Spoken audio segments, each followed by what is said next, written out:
हिमालय के जंगल में सभी पंछी खुशी से रहते थे। ठंडी ठंडी हवा चल रही थी। टुन्नू चिड़ा नाव बनाने का काम किया करता था।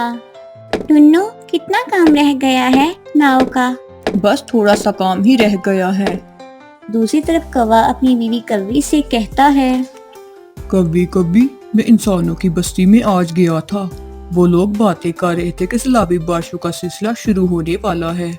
कालू, अब हमें क्या करना चाहिए? मेरे ख्याल से हमें सब पंछियों को इस सैलाबी बारिश से आगाह करना चाहिए ताकि वो अपने पक्के और मजबूत घर बना लें। रहने दो कालू, हमें बस अपना घर मजबूत करना चाहिए। जब सैलाबी बारिशें आएंगी, सब पंछियों के घर टूट फूट जाएंगे और इनकी इस सैलाबी बारिश में मौत हो जाएगी और हम इस जंगल में राज करेंगे, राज।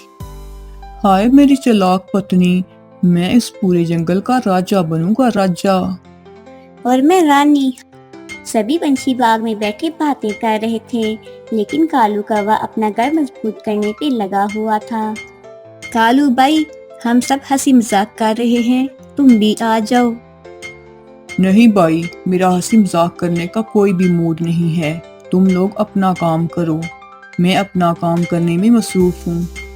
अरे, ये हमारे कालू भाई को काम कब से प्यारा हो गया। हा हा हा, पता नहीं। कुछ देर बाद सभी पंछी अपने अपने घरों में वापस चले जाते हैं। टुनटुनी, ये देखो मैंने नाव तैयार कर ली है।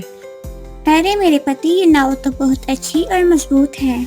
कुछ घंटों बाद मूसलाधार बारिश शुरू हो जाती है। कालू देखो, मूसलाधार बारिश तो शुरू हो गई। शुक्र है हमने अपना घर मजबूत बना लिया है। अरे ये बारिश कहाँ से आ गई? कुछ घंटों पहले तो बारिश का कोई मुकाम नहीं था। इस बार तो हमने अपना घर भी मजबूत नहीं किया है। अब क्या होगा? मुझे तो बहुत फिक्र हो रही है। टुनटुनी, तुम परेशान न हो, इस मसले का कोई ना कोई हल सोचना होगा। कुछ देर बाद जब सैलाबी बारिश का सिलसिला शुरू हो जाता है तो सभी पंछी परेशान हो जाते हैं, लेकिन कौवा और कव्वी को कोई भी परेशानी ना थी, बल्कि वो तो बहुत खुश थे कि उन्होंने अपना घर पक्का कर लिया है। सैलाबी बारिश को देखते हुए टुन्नू अपनी पत्नी टुनटुनी से कहता है, टुनटुनी, ये सैलाबी बारिश तो बहुत ही खतरनाक है। इससे हमारे कच्चे घर आसानी से टूट जाएंगे और हमारी जान को भी खतरा है। टुन्नू जी, मैं भी इस बारे में बहुत परेशान हूँ। टुनटुनी, मुझे आइडिया आ गया है। क्यों ना हम इस जंगल को छोड़कर सुंदरबन जंगल में चले जाएं, क्योंकि वहाँ पे बारिश बहुत ही कम होती है। टुन्नू जी, आपकी बात तो ठीक है, लेकिन हम जाएंगे कैसे? सुंदरबन जंगल तो बहुत दूर है। अरे ये नाव है ना, इसके ऊपर छतरी भी है। इससे हमारे ऊपर बारिश नहीं पड़ेगी और हमारे पर भी खुश्क रहेंगे। अरे वाह, मेरे पति, क्या दिमाग लड़ाया है आपने। टुनटुनी, हम ऐसा करते हैं, दूसरे पंछियों को भी अपने साथ ले जाते हैं। साथियों, हम सुंदरबन जंगल में जा रहे हैं। अगर किसी ने हमारे साथ जाना है तो आ जाओ इस नाव में। फिर बारी बारी सभी पंछी इस नाव में सवार हो जाते हैं।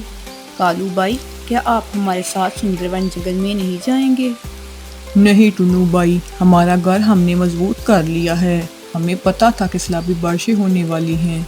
तो कालू भाई, आपने हमें क्यों नहीं बताया इस बारे में? चल चल बग्गू, ज्यादा बातें ना कर और सीधा अपनी राह पकड़। फिर सभी पंछी फासला तय करते हुए कुछ घंटों में सुंदरबन जंगल में पहुंच जाते हैं। अरे ये कालू ने हमारे साथ अच्छा नहीं किया।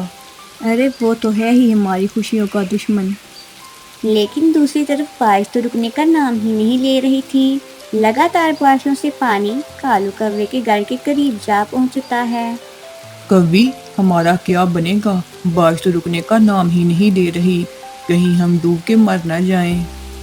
हाँ कालू, तुम ठीक कह रहे हो। अच्छा होता हम भी नाव में बैठ के सुंदरबन जंगल में पहुंच जाते। कालू कौवा और कवि बातें कर ही रहे थे कि मजीद बारिश से इनका घर टूटकर पानी में गिर जाता है और साथ ही साथ कौवा और कवि भी पानी में डूब जाते हैं। हाय, मैं मर गई, मुझे बचाओ, मुझे बचाओ। कभी अब कुछ नहीं हो सकता। हमने दूसरों के लिए बुरा सोचा था, अब हमारे साथ खुद बुरा हो गया है। फिर कौवा और कवि पानी में डूब के मर जाते हैं। साथियों, अब हमें अपने जंगल में वापस चले जाना चाहिए। जब सभी पंछी अपने जंगल वापस आते हैं तो कौवे और कौवी को मरा देखकर कहते हैं, अरे ये कौवा और कौवी सैलाबी बारिश में मर चुके हैं और इनका मजबूत घर भी तबाह हो गया है। हाँ बकू, और इनका सारा गरूर खाक में मिल गया। प्यारे दोस्तों, इसीलिए तो कहते हैं जो गड़ा दूसरों के लिए खोदते हैं वो खुद ही इस गड्ढे में जा गिरते हैं। अगर आपको हमारी कहानी अच्छी लगी हो तो हमारे चैनल को लाइक, शेयर और सब्सक्राइब कर दें।